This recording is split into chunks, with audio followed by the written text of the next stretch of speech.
technology, and it increased their yields higher than the yields using pesticides. Well, that has spread like wildfire, from co-op to co-op to co-op to increase their yields, increase their livelihoods, and that is a social, I would view that as a social innovation. That's great.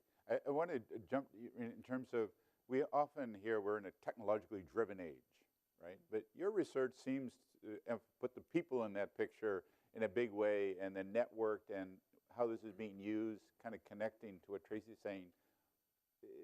Why do we say it's the technologically driven age and innovation is going to be, the next new technology? Your take on that seems to be very different. Well, I think it's a mistake to put technology front and center without anything else in the picture. And that's why I think your perspective about people matter and putting people sort of in the middle of the whole picture is really important. And that's something that it's been generally accepted in academia, at least in science and technology studies, for instance, where we don't just think about technology impacting society. So yeah, we hear a lot about this technologically driven age, and people talk about this a lot. For instance, Twitter's making us stupid. You hear these, right, you hear these reports all the time in the media, or Google's making us stupid. And so, like, by using just 140 characters, we're not going to be able to remember anything anymore. Well, these kind of arguments are technologically deterministic. They put technology without a context, says it just kind of got dropped here in society and is impacting society. But you see these arguments with every new technology. Even back to Socrates talking about the alphabet, for instance. He said the same kind of things that some people are saying about Twitter. But on the other hand, you hear people saying, well, Twitter is causing revolutions. That's also kind of technologically deterministic, not thinking about the full picture. So instead, we can think about how technology influences society, because there's still an aspect of that, but also how society influences technology, the broader social context. Straight from how technologies are designed, these are people, too, that are designing the technology. The technology doesn't just appear. Even when you come up with an idea for a new technological innovation, there's a lot of factors that go into that in terms of how you might get funded.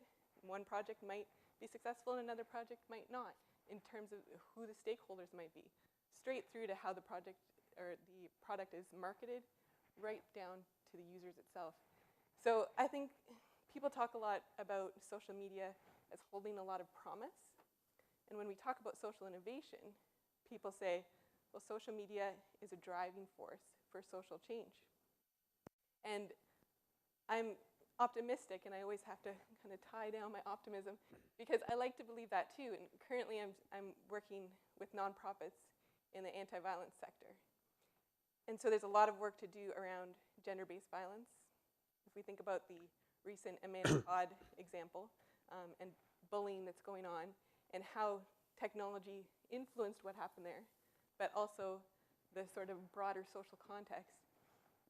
I think it's really important to look at both of these aspects. So just as one example, when you look at the technology side of things, nonprofits are usually strapped for resources, strapped for time, but they're feeling a lot of pressure to join social media. This is a space where they can engage in society. And if we're looking at ending gender-based violence, for instance, there's a lot of conversations that have to happen to break down traditional gender norms in order to get us there. So yeah, it's a wonderful space. But if you're going to put your resources there, you've got to know a little bit more about what's going on. These are corporate spaces, like Facebook, for instance, will have algorithms that are shrouded in secrecy, but they determine how visible your status updates will be in the newsfeed. So as a nonprofit, you need to understand a bit more of that technical infrastructure as well. And I think that's so fascinating in terms of understanding that users of Facebook are in fact not users of Facebook, they're the products of Facebook, and becoming a commodity at some level in a very interesting way. But the financial implications of what you're saying in terms of society, the cost of bullying, for example, on and on. Tessa, you worry about something that last night you were telling me is a $1 trillion economic question. So our panel today has some financial edge, shall we say, right? I mean, absolutely. Is my microphone on? Okay. I might need the microphone.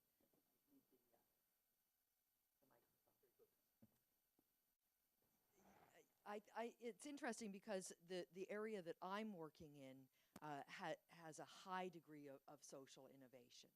And so over the course of the last few years, I've really had to think about social innovation and what that means. You know, when we were talking about innovation and people giving single words in the earlier panel, there was a bit of a frame, an older frame, I would say, that's very individualistic. But within social innovation, it really is collaboration is absolutely at the heart of it. The earlier thinking about innovation as individualistic is if I have a really bright idea, I could commercialize that and make a lot of money. But that is not the driver or the motivator of social innovation, because social innovation is being driven by how can we solve a wicked social problem. And these wicked problems are defined as these very difficult, broad social problems that we might need to solve, but cannot ever be solved by a single approach, a single strategy, a single individual, a single technology or product. And so collaboration is absolutely at the heart of social innovation, as is the idea, Chad, and this is something that SSHRC has really promoted, co-production of knowledge. So we in the universities, we can't sit in isolation from that social problem and think that we could come up with some solutions to those wicked problems. But we have to actually work with the community that's affected in order to help to co-produce some of that knowledge that can go to solving that problem. And then ultimately, mobilization. You know, how can we then take these ideas and spread them out broadly throughout society? And I would argue, you know, like a good researcher, that the ideas that we're looking at, which are under the framework of responsible investment, and responsible investment means that the investor brings environmental, social, and governance factors into their investment decision making. I'm thrilled that Michael Porter wrote his paper on shared value, because we've been arguing for a long time that traditional financial way that we approach the market does not capture these externalities, either the negative externalities of ESG or the positive externalities if you're looking at a company like Bridgehead, and that we have to find ways in which those environmental, social, and governance factors can be integrated into investment decision making so that they no longer sit as an externality in our large capitalist approach. And Michael Porter, you know, I'm helped because he comes with the Harvard Business School credential that, you know, must make it right. But basically, what we're starting to find is more and more of these investors are saying, you know, they've been through some major financial crises that weren't predicted in the models, and they're more open to saying, are there some other factors that are broader to society that we need to be thinking about? And when I indicated that in Canada alone, $1 trillion, trustee pension funds in Canada, more and more of them are becoming responsible investors. More and more foundations are becoming responsible investors. More and more universities, Carleton amongst them, have a policy to be a responsible investor with the pension fund and the endowment of the university.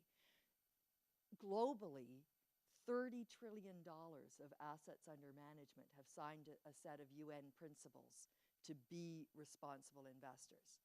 And so a big part of our chain, you know, when we, again, in the earlier panel, capital and the access to capital is absolutely crucial in the innovation chain.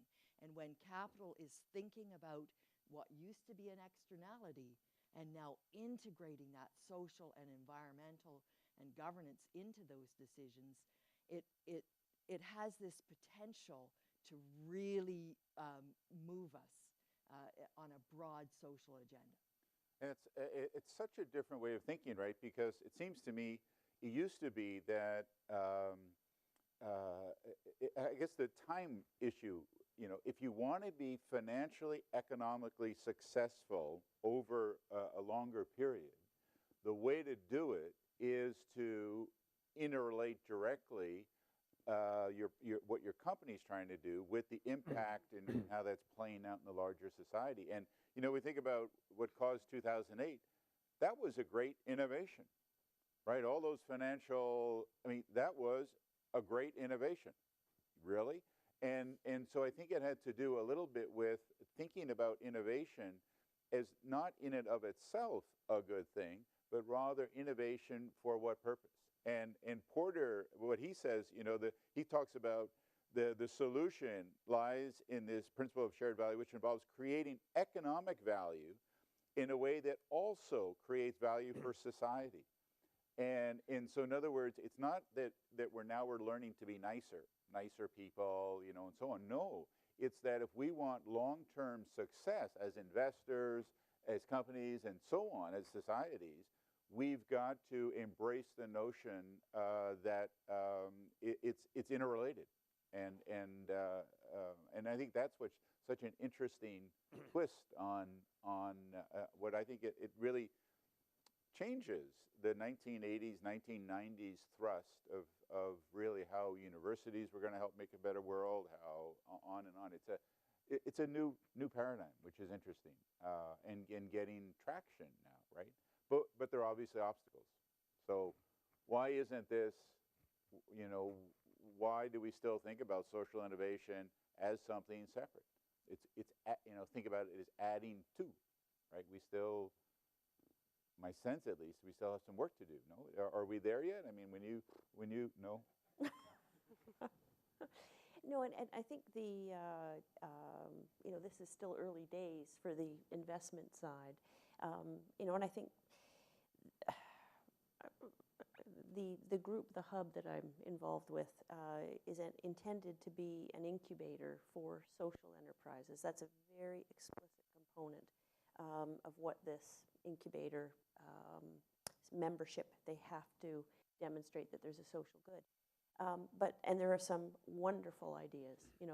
One of them is something called This Fish, which is a tracking tool such that vendors and suppliers can link up and bring information, fish by fish, so that when you go to Sobeys to buy your fish, you can have a chip and then go online and you can see where that fish came from and be assured that it was a well-treated fish, et cetera. Great stuff like that. But it's a tiny little business or tiny little idea, and it's and a lot of these very interesting the problems that want to get solved, they're starting very, very small, and I think there's going to be a very big challenge to how do they move? And I thought, Tessa, your description of calling it, instead of calling it commercialization, it's almost like on the social sphere, it's a mobilization. But from the capital side, how do you move through from the small to the medium and that mezzanine stage of company or company with an idea? I think that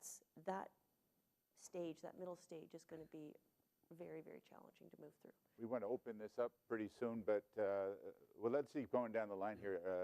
Tessa, what do we need to move this forward? Certainly, there's still, because we're moving to a more holistic view of product, a more holistic view of the way in which our economy is going to run generally. So that we're bringing some of these ideas that have previously been, that they've been an externality to the capital market. Bringing that, integrating those externalities continues to be a huge challenge. Sometimes